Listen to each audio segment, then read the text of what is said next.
नमस्कार साथियों, मैं चितवन शर्मा, कोऑर्डिनेटर जनपद मुजफ्फरनगर, उत्तर प्रदेश कांग्रेस कमेटी। साथियों, पश्चिम बंगाल में एक ऐसा काम होने जा रहा है जो आपने कभी इतिहास में पहले नहीं सुना होगा। जी हाँ, मैं बात कर रहा हूँ पश्चिम बंगाल के चुनाव की। पश्चिम बंगाल में 2 चरणों में चुनाव होना है, 23 अप्रैल और 29 अप्रैल को, और वहाँ अभी SIR चल रहा है। साथियों, पहली बात तो ये कि जो जनप्रतिनिधि नियम 1950 है, उसकी धारा 21(3) के तहत ये नियम है कि अगर SIR समय पर पूरा नहीं होता है और उस दौरान चुनाव होते हैं तो जो पुरानी मतदाता सूची है वही प्रभावी होगी।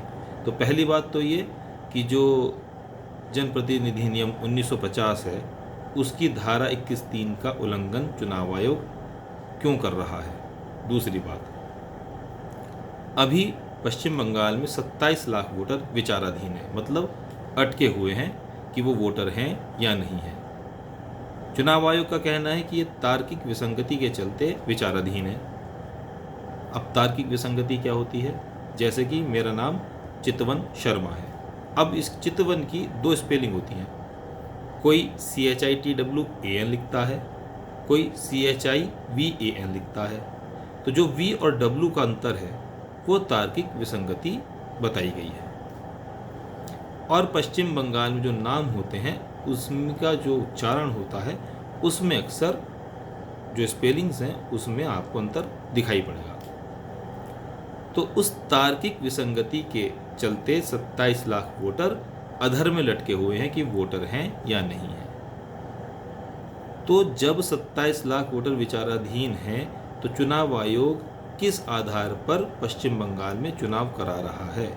क्योंकि चुनाव आयोग का काम है निष्पक्ष चुनाव कराना, पारदर्शी चुनाव कराना और एक एक मतदाता का जो उसका अधिकार है वोट डालने का उसको कराना।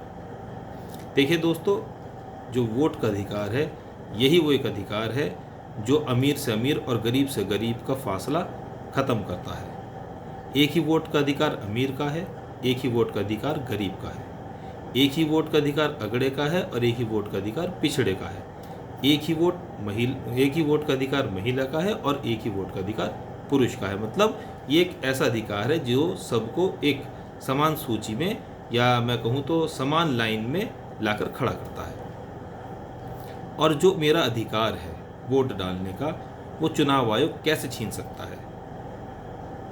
भाई, चुनाव आयोग ये कह रहा है कि तार्किक विसंगति के चलते ये 27 लाख वोटर विचाराधीन है, और जो पहले चरण का चुनाव होना है जो 152 सीटों पर होना है उसमें उन 27 लाख में से 14 लाख वोटर वो हैं जो विचाराधीन हैं। यानी कि पहले चरण की 152 सीटों पर जो चुनाव होगा वो 27 लाख वोटरों के बगैर होगा। जो वो 27 लाख वोटर हैं वोट नहीं डाल पाएंगे। तो ये अधिकार चुनाव आयोग को किसने दिया? दूसरी बात कि जब 27 लाख वोटर विचाराधीन हैं तो क्यों नहीं चुनाव आयोग पुरानी सूची पर चुनाव करा रहा है? ऐसा क्या कारण है? देखकर तो यही लगता है कि जैसे स्वयं चुनाव आयोग वहाँ चुनाव लड़ रहा हो।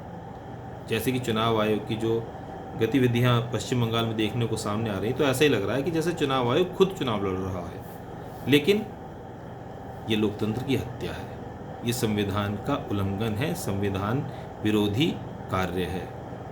और हम हमेशा से कहते आए हैं, हमारे नेता श्री राहुल गांधी जी ने 3 प्रेस कॉन्फ्रेंस कर ये कहा कि किस प्रकार वोट चोरी हो रही है, उन्होंने बाकायदा सबूत के साथ दिखाया, लेकिन चुनाव आयोग ने एक का भी जवाब नहीं दिया। और ये पश्चिम बंगाल का जो चुनाव हो रहा है ये उसी वोट चोरी की जो श्रृंखला चलती आ रही है उसी का एक और हिस्सा है कि किस प्रकार चुनाव आयोग अब खुले तौर पर वोट चोरी करा रहा है। क्योंकि 27 लाख वोटरों का अधिकार मारना ये लोकतंत्र की तो हत्या है ही, संविधान का तो उल्लंघन है ही, साथ ही साथ उस तानाशाही का प्रमाण है जो आज पूरे देश में खुले रूप से देखी जा सकती है।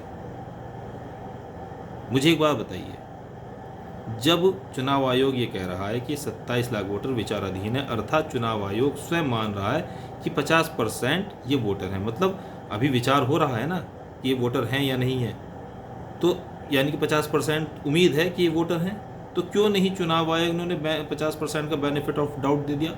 और चलो नहीं दिया, बेनिफिट ऑफ डाउट नहीं दिया, लेकिन जो संविधान विरोधी कार्य चुनाव आयोग पश्चिम बंगाल में करने जा रहा है, ये अधिकार चुनाव आयोग को किसने दिया? एक बार आप भी सोचिए कि चुनाव आयोग ये तानाशाही क्यों कर रहा है?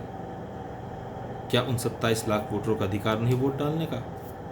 क्या चुनाव आयोग इतना निर्लज हो गया कि आज एक पक्ष को जिताने के लिए, भाजपा को जिताने के लिए खुले तौर पर वोट चोरी कर रहा है? सोचिए आप भी एक बार। जय हिंद, जय कांग्रेस, जय भारत।